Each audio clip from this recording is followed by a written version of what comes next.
Hi everybody, this is Dennis from the Dennis and Andy Show. I'm going to do my hashtag full review of Primordial, issue number 1 from Image Comics. Written by Jeff Lemire Andrea Sorrentino. Did the art, and Dave Stewart inked it.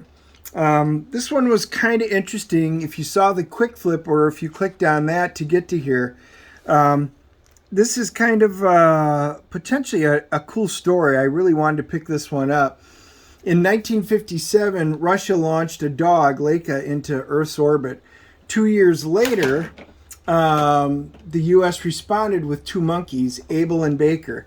These animals never returned, but unbeknownst to everyone, they did not die in orbit. They were taken, and now they're coming home. That's kind of the premise of this. So let's kind of go through it and take a look. I love how even on here, Primordial, you can see everybody. It's like redacted, like classified government stuff. 1959, into space. So this story, by the way, does take place because it's at least based off of real events that happened. We can see that there's monkeys, and then you can see PRI, Mordial, all written out in here. In real life, in 1959, we sent 2 monkeys, Abel and Miss Baker, up in a Jupiter AM-15 rocket. Abel was a male, I think, macaque, and Miss Baker was a squirrel monkey. They flew, and they were the first ones into space. They actually exceeded the 16,000 kilometers an hour, and so it's pretty cool. So this feels like a what if, kind of a moment like Marvel does with theirs. So this one starts in 1961, Cape Canaveral. We can see a guy getting out. Dr. Donald Pembroke, they're expecting me. Yes, sir. Hello? Hey, are you with janitorial? Damn it, I told him not to let those guys in until we were done. Sir, I'm Dr. Pembroke from MIT. I'm here about Project PenCap. Oh, shit, doctor. I didn't think it was you. Right, so where should I check in, and where's the debriefing? He's like, well, debriefing? What exactly is it that you think you're doing here? Well, I'm assuming we're starting up the space program again, and that's why you're having me here at Cape Canaveral. He's like, yeah, sorry, Doc. Project PenCap is just a cleanup project. We need to strip this place of any equipment that can still have military application. Then Uncle Sam is selling the land off for the private sector. But, and he's like, I have my PhD in electrical engineering from MIT. I led the digital computation department there for the last 2 years, which is what qualifies you to identify anything we can still use in the nation's defense. Good luck. You have 3 days to get as much junk out. The rest goes into the scrap heap. And he's like, but better get to work, Doc. So interesting. So at this point, they're saying that the U.S. space program is being decommissioned, which isn't exactly how it happened. So that's interesting. Christ, something is wrong. It says their heart rates have almost doubled. And there's a picture of the monkey. It's way too high. It doesn't make sense. So, I was kind of going through there. I'm like, well, that's interesting.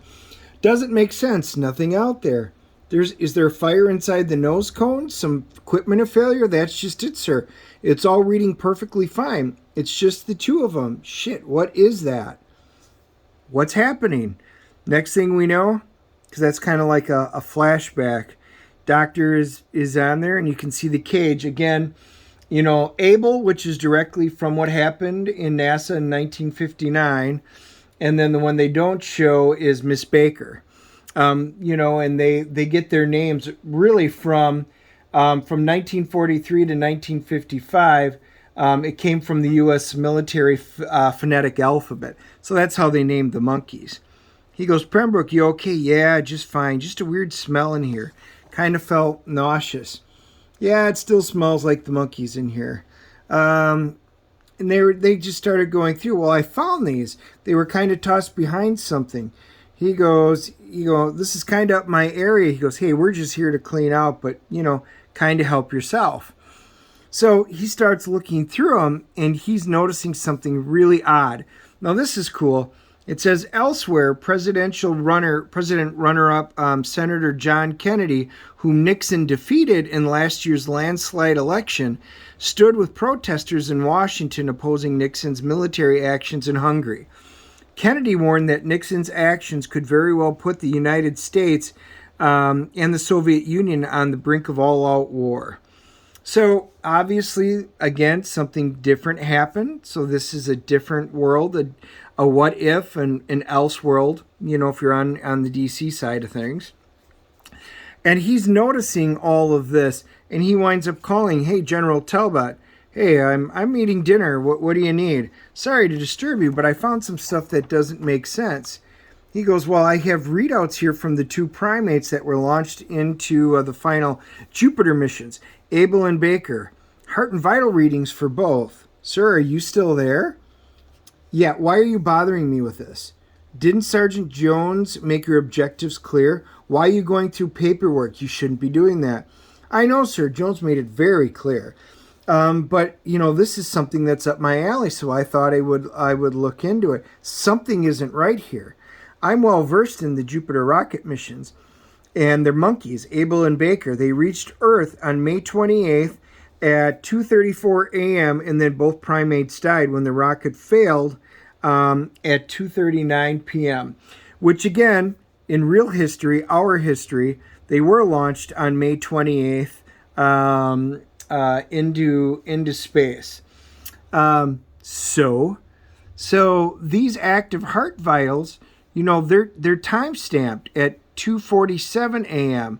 That would be 8 minutes after they died, and they're healthy. That means those deaths, that wasn't why we shuttled the program. We should at least click General. General hung up on him. Oh, that's not a good thing. Everyone, so then it kind of goes through. This is a very stylistic 2-page spread. And you can hear, this can't be. It can't be. Can't be. So we see the primates, kind of Andy Warhol, kind of like, I think that's actually really cool, stylized. And then we can see 241. We can see a bit. Then we're going down. We can see monkeys. We see blood. It looks like appendages. Maybe the head and the feet exploded. So that's really interesting. 245, 246, 247, and there's full heartbeats. Now we go back the next morning, and good morning, officer. Sorry, Dr. Pembroke, I'm afraid your access has been revoked. No, that's not right. Just call Sergeant Jones, he'll clear it up. Sorry, sir, it was Sergeant Jones that gave the order. You have to leave immediately or you're going to be escorted off. He's like, oh, man. He gets in there, it starts raining, and don't turn around, Dr. Pembroke. Just start the car and drive away. Who the hell are you? Please, I'm not going to hurt you. Didn't the man get those printouts to you? Your man, Chapman, he did, didn't he? Well, yes. Good, then trust me, doctor, you're going to want to hear what I say, but not hear drive. Head south. So this is very spy-like stuff, which would be from the Cold War, the way that they kind of did things, which was really neat. Who are you? Who am I? Who do you think I am? KGB? Well, you don't expect me to really answer that. Just pull over here. You need to memorize this. Berlin, this is where you need to go. Memorize it, then destroy it. Germany, I'm not going to Germany. Are you insane? Listen to me. You are on the cusp. It's there for you. All you need to do is take the last step. And he goes, the Jupiter missions, the monkeys, they didn't die when NASA said, did they? No, they didn't die. And that's not all. It just didn't happen in the United States. Russia as well. Sputnik 2. So this is actually a really cool scene. So you see something, and we're not sure what that is. Is that cube shape maybe? Boy, it kind of looks Borg-like for those of you Star Trek fans. But maybe not. Maybe it's just amorphous with a top and a bottom. You can see there's the Russian dog. So that's actually pretty interesting. Laika, Sputnik 2 did not fail as reported. The dog made it into orbit, but just like your primates, she did not die. This is insane. Yes, it's beyond reason what happened. It's beyond everything. Oh, look at that. Very much reminiscent of Pink Floyd. This is what we know. This, in fact, on May 28th, 1959, the United States launched their final rocket into space. Its passengers were a rhesus monkey named Abel and a squirrel monkey named Baker. November 3rd, 1957, not quite 2 years earlier, the Soviet Union launched Sputnik 2 with its passenger Laika on board. We reported that Sputnik 2 burned up upon launch, that Laika never made it to orbit. You reported the same about the Jupiter rocket, and the Abel and Baker died just after reaching orbit. Both space programs were abandoned as a result. Don't you ever wonder why? These failures should not have been enough to frighten both of our nations into abandoning their space programs, Dr. Pembroke. What really happened is terrifying. You see, Doctor, the animals didn't die. They were taken. And then he got a little note down in here. At SCR, Renton, after Pink Floyd, and Thorgerson.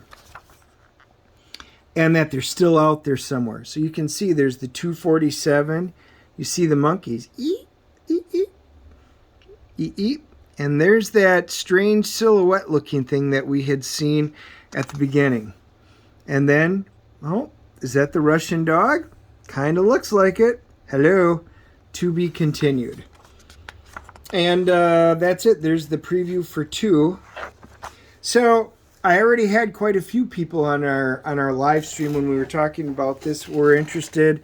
I've had a number of people contact me on this book, so I thought it was worthwhile that we kind of break this one down because this one's garnering some interest. Primordial is cool. I love books that are based somewhat on fact, and you know they did a nice little bit of research, I think, on this. And you can see that the world is different. I pointed out some differences between it. I think the dialogue is interesting. I wish I would have gotten just a little bit more out of this, but I enjoyed what we did get. And the primary purpose of an issue number 1 is to make you want to buy an issue number 2. Did it succeed? Yes. The artwork is solid. You all know I like realistic art a little bit better than stylized, but I think Andrea did a nice job with this. I think Dave's coloring, you know, it is very stylized the way that they did it for the storytelling, and I think it works. I still like my style, the realistic stuff better. Like, I do love this. So it looks like it might have been a little bit of picture capture type stuff, but overall this was a fun and interesting book. I am definitely going to get at least the first 3 issues. I hope it continues to improve. I'm going to give this one my CGC rating of an 8.0. I'm very intrigued. I really want to see where this goes. And if I were you guys, I would give this one a shot if you're into this type of a genre. Kind of the Elseworlds, you know, based off of real stories. This is a fun, I think, comic book. So leave your comments below. I love to hear what you guys think. Does this interest you? Doesn't interest you? Do you like something like this? Smash the like button. I appreciate that when we put out the videos. And if you're not already a member, smash the bell notification and subscribe to us so that when we put these out, you know, we can communicate about a lot of these cool independent like books and things like that.